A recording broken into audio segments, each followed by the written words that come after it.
Whatever our differences, whatever disagreements we may have, we stand united in our commitment to uphold democracy, to protect all our people from harm, and to salute the courage of those who daily risk their lives in the service of our country.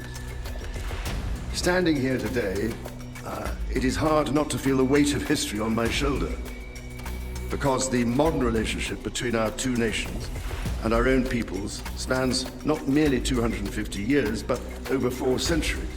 Before you get swept up in the standing ovations and polished speeches, hit like and subscribe to The Red Verdict, because we're about to break down what was really said and what it actually means. Mr. Speaker, Their Majesties King Charles III and Queen Camilla.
Members of Congress, I have the high privilege and distinct honor of presenting to you His Majesty Charles III.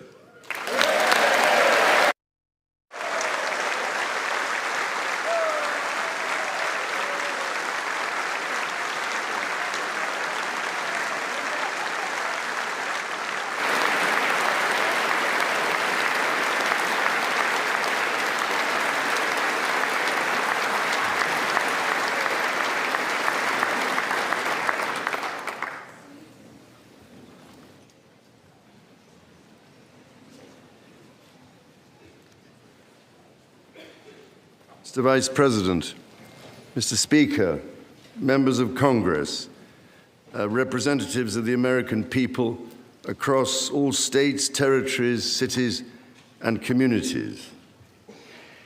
I would like, if I may, to take this opportunity to express my particular gratitude to you all for the great honor of addressing this joint meeting of Congress, and on behalf of the Queen and myself, to thank the American people for welcoming us to the United States to mark this semi-quincentennial year of the Declaration of Independence.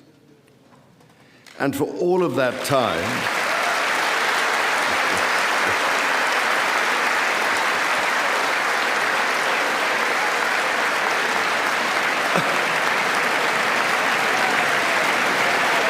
aren't you lucky?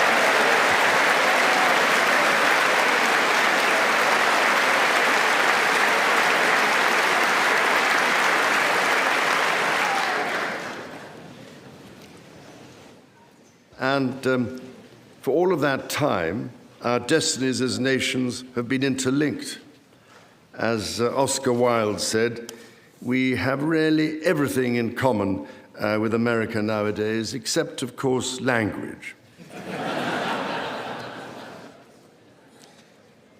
So, ladies and gentlemen, we meet in times of great uncertainty, in times of conflict from Europe to the Middle East, which pose immense challenges for the international community and whose impact is felt in communities the length and breadth of our own countries. We meet, too, in the aftermath of the incident not far from this great building that sought to harm the leadership of your nation and to foment wider fear and discord. Let me say with unshakable resolve, such acts of violence will never succeed.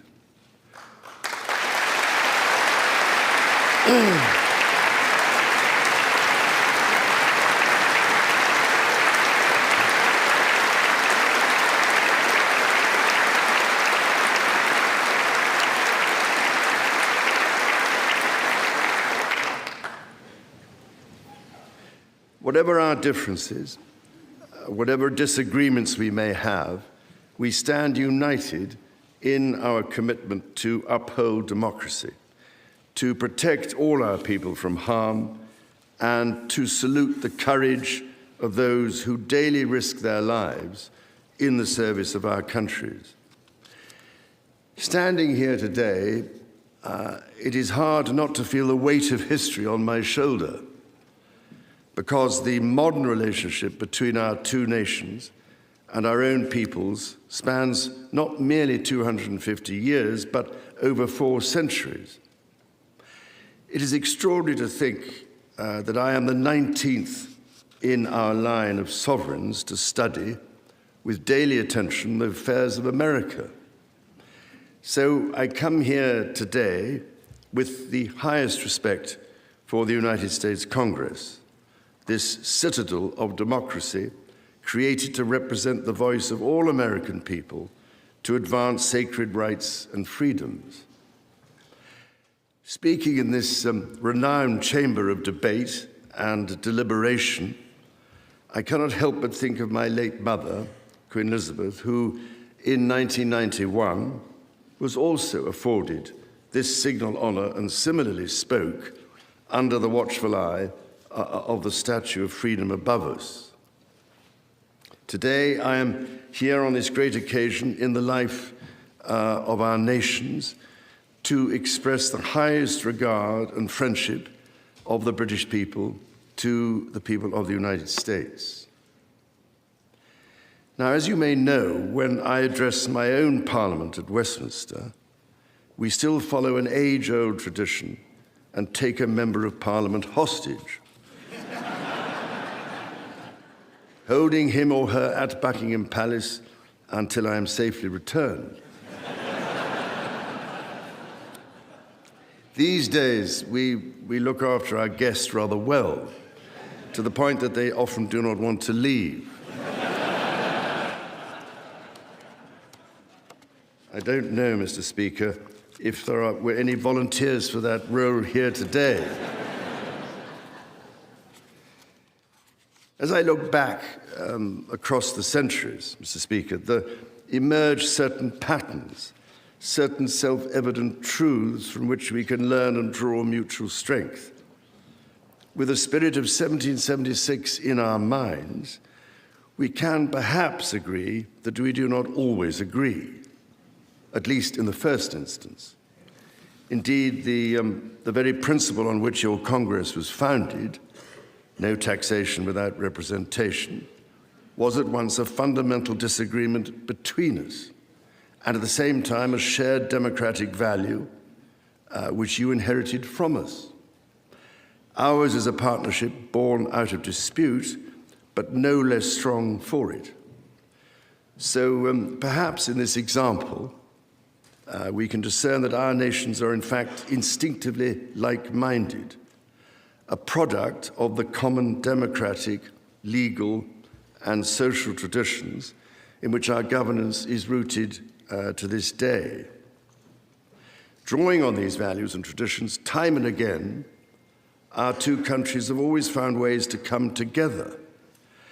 And by Jove, Mr. Speaker, when we have found that way to agree, what great change is brought about, not just for the benefit of our peoples, but of all peoples. This, I believe, is the special ingredient in our relationship. As President Trump himself observed during his state visit to Britain last autumn, the bond of kinship and identity between America and the United Kingdom is priceless and eternal. It is irreplaceable and unbreakable.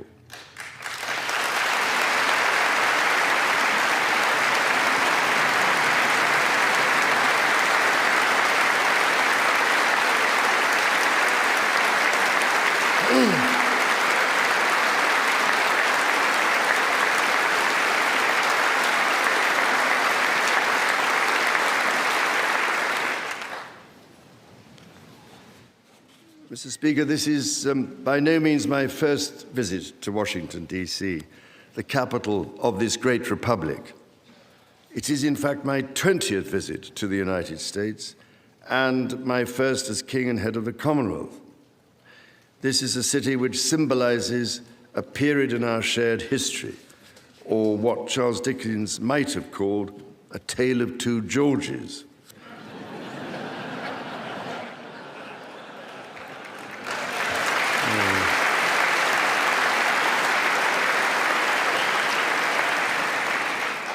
The first president, George Washington, and my 5 times great-grandfather, King George III.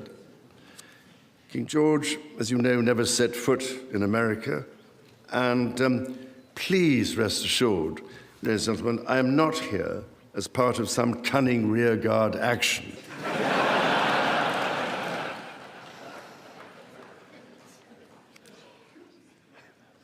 The founding fathers were bold and imaginative rebels with a cause. 250 years ago, or as we say in the United Kingdom, just the other day,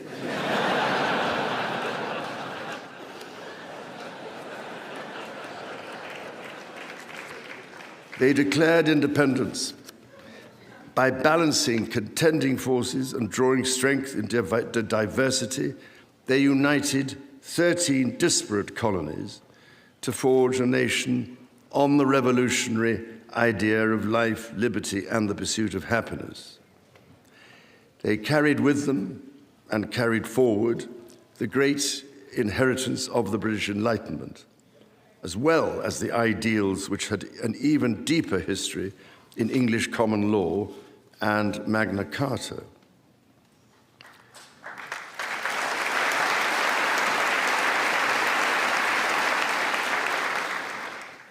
These roots run deep, and they are still vital.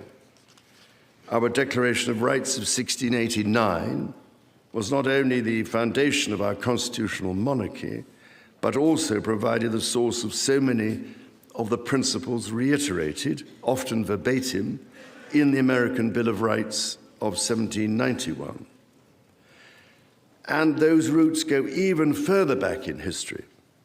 The US Supreme Court Historical Society has calculated that Magna Carta is cited in at least 160 Supreme Court cases since 1789, not least as the foundation of the principle that executive power is subject to checks and balances.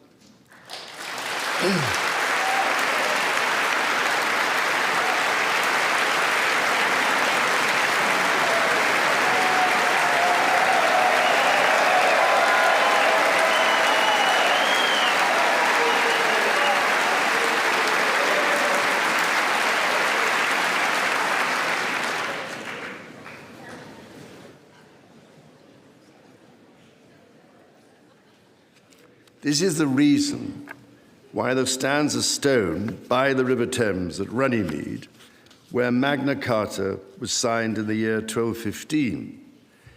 This stone records that an acre of that ancient and historic site was given to the United States of America by the people of the United Kingdom to symbolize our shared resolve in support of liberty and in memory of President John F. Kennedy. Distinguished members of the 119th Congress, it is here in these very halls that this spirit of liberty and the promise of America's founders is present in every session and every vote cast, not by the will of one, but by the deliberation of many, representing the living mosaic of the United States. In both of our countries, it is the very fact of our vibrant, diverse, and free societies that gives us our collective strength, including to support victims of some of the ills that so tragically exist in both our societies today. And, Mr. Speaker, for many here, and for myself, the Christian faith is a firm anchor and daily inspiration that guides us, not only personally,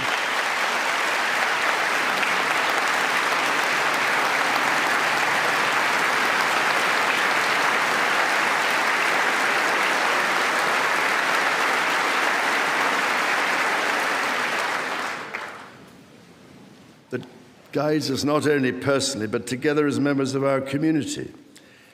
Having devoted a large part of my life to interfaith relationships and greater understanding, it is that faith in the triumph of light over darkness which I have found confirmed countless times. Through it, I am inspired by the profound respect that develops as people of different faiths grow in their understanding of each other.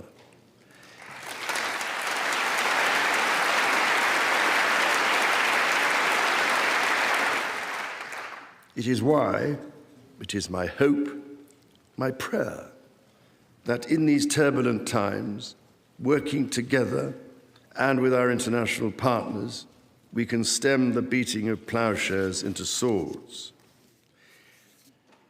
I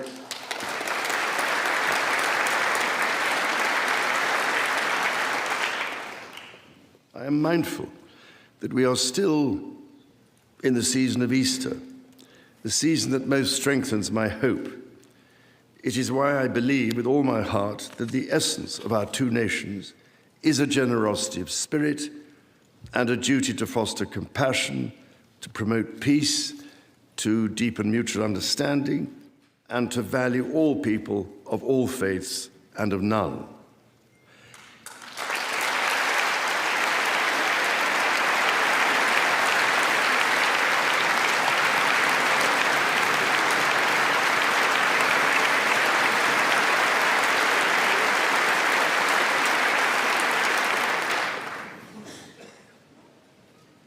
The alliance that our two nations have built over the centuries, and for which we are profoundly grateful to the American people, is truly unique.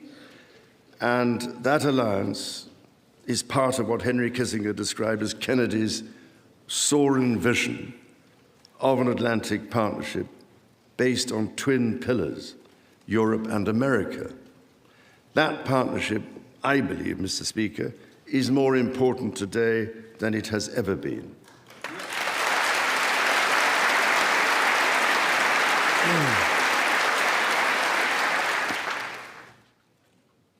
The first reigning British sovereign to set foot in America was my grandfather, King George VI. He visited in 1939 with my beloved grandmother, Queen Elizabeth, the Queen Mother. The forces of fascism in Europe were on the march, and sometime before the United States had joined us in the defense of freedom. Our shared values prevailed. Today, we find ourselves in a new era, but those values remain.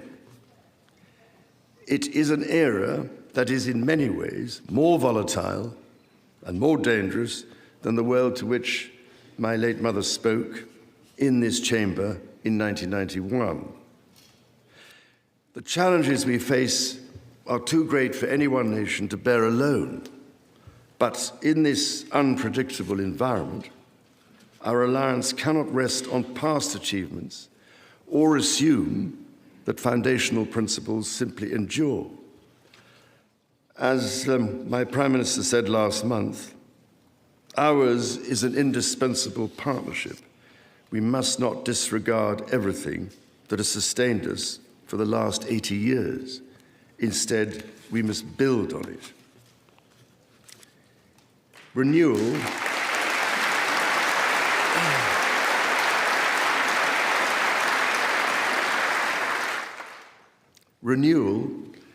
today starts with security. The United Kingdom recognizes that the threats we face demand a transformation in British defence.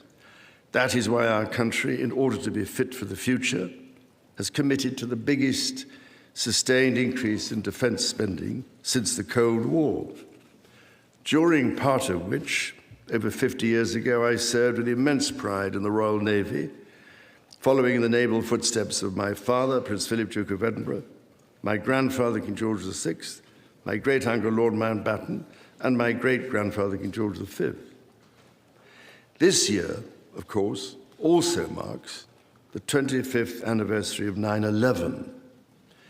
This atrocity was a defining moment for America, and your pain and shock were felt around the whole world. During my visit to New York, my wife and I will again pay our respects to the victims, the families, and the bravery shown in the face of terrible loss. We stood with you then, and we stand with you now in solemn remembrance of a day that shall never be forgotten.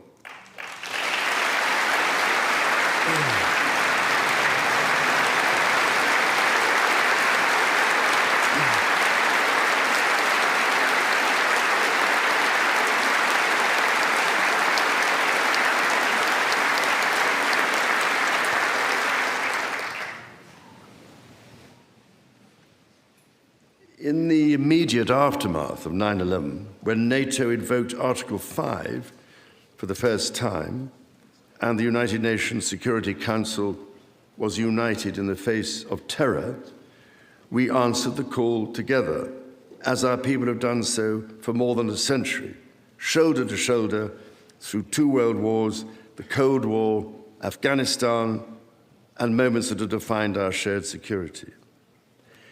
Today, Mr. Speaker, that same unyielding resolve is needed for the defense of Ukraine and her most courageous people.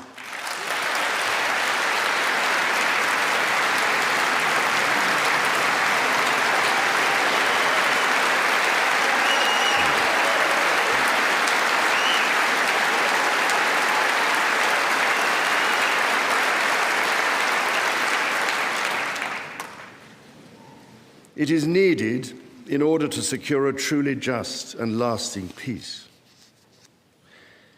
From the depths of the Atlantic to the disastrously melting ice caps of the Arctic, the commitment and expertise of the United States Armed Forces and its allies lie at the heart of NATO, pledged to each other's defense, protecting our citizens and interests, keeping North Americans and Europeans safe from our common adversaries. Our defense, intelligence, and security ties are hardwired together through relationships measured not in years, but in decades. Today, thousands of US service personnel, defense officials, and their families are stationed in the United Kingdom, as British personnel serve with equal pride across 30 American states. We are building F-35s together, and we have agreed the most ambitious submarine program in history, AUKUS.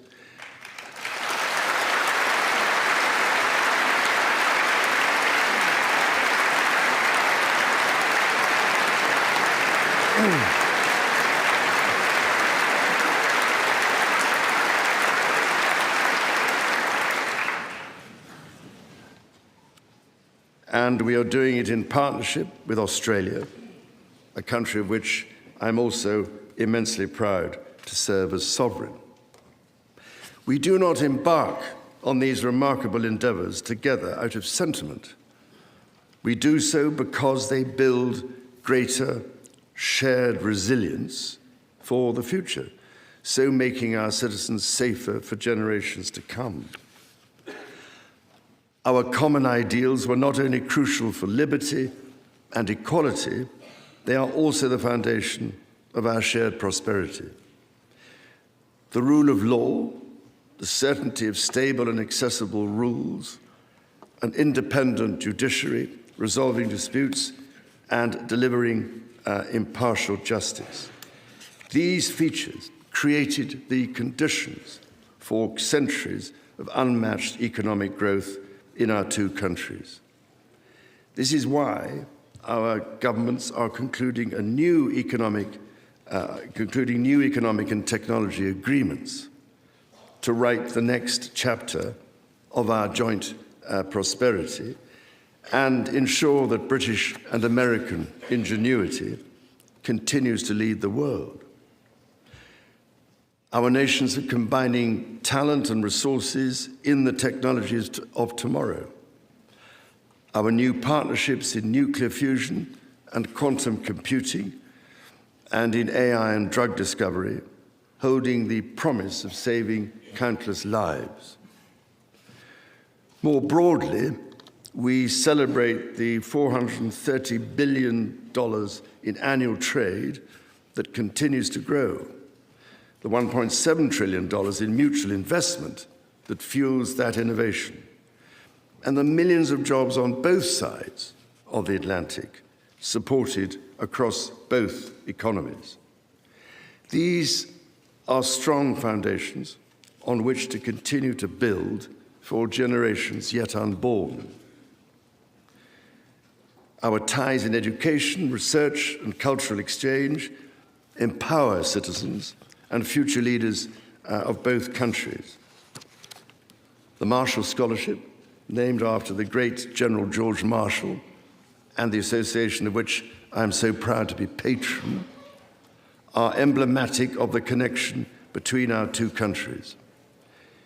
Since its founding, more than 2,300 scholarships have been awarded, opening doors for Americans from all walks of life to study at the United Kingdom's leading universities. So as we look toward the next 250 years, we must also reflect on our shared responsibility to safeguard nature, our most precious and irreplaceable asset.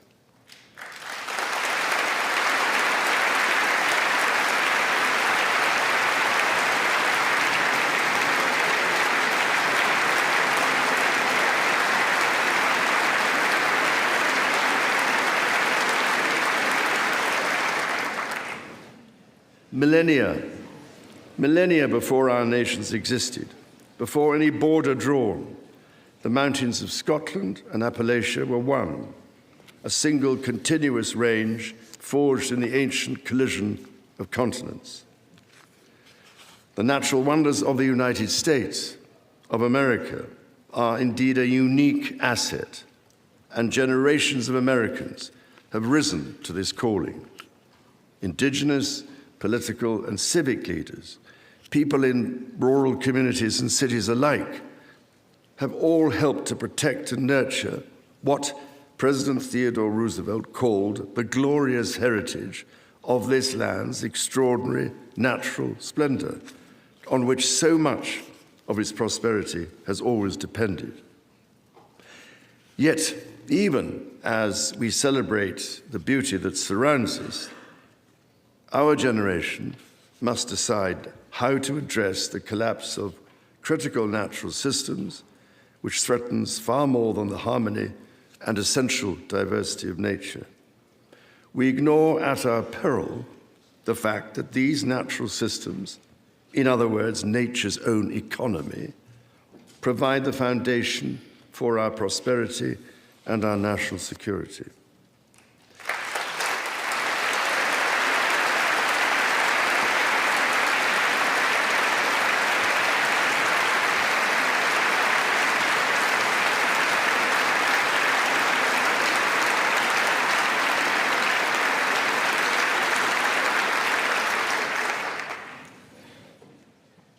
The story of the United Kingdom and the United States is at its heart a story of reconciliation, renewal, and remarkable partnership. From the bitter divisions of 250 years ago, we forged a friendship that has grown into one of the most consequential alliances in human history. I pray with all my heart that our alliance will continue to defend our shared values with our partners in Europe and the Commonwealth and across the world. And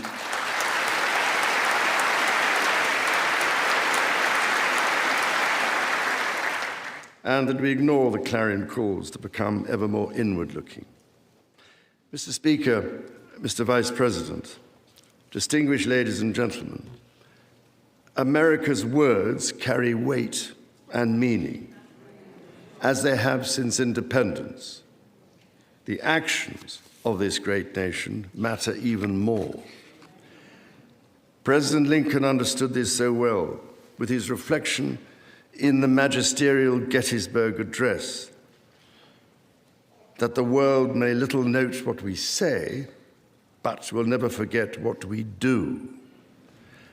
And so to the United States of America, on your 250th birthday, let our two countries rededicate ourselves to each other in the selfless service of our peoples and of all the peoples of the world.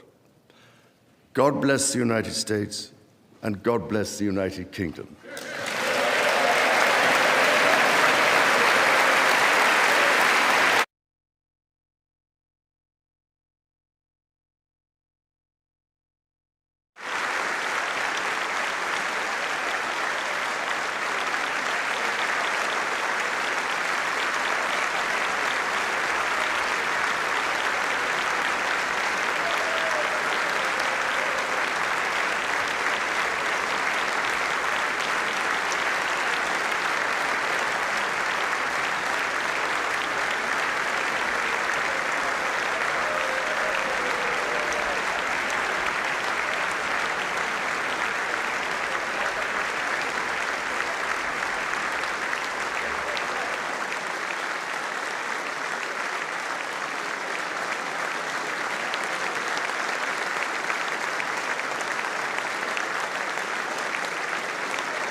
Completed. The chair declares the joint meeting of the two houses now dissolved. The House will continue in recess, subject to the call of the chair. What we just witnessed was a historic address from Charles. 3 to the United States Congress, and on the surface, it sounded like unity, tradition, and shared values. But let's look a little deeper. First, give credit where it's due. The speech was measured, respectful, and rooted in history. References to the American Declaration of Independence, Magna Carta, and the long arc of UK's relations weren't just symbolic. They were meant to reinforce a narrative that Britain and America are bound by shared democratic DNA. And that's true to a point. But here's where things get interesting. The king emphasized global cooperation, international partnerships, and collective responsibility in conflicts from Europe to the Middle East. That's the classic globalist framing. Shared challenges require shared solutions. Now, from a right-leaning, America First perspective, that raises a valid question. Cooperation is important, but at what cost to national sovereignty? Because history shows that when global responsibility becomes the priority,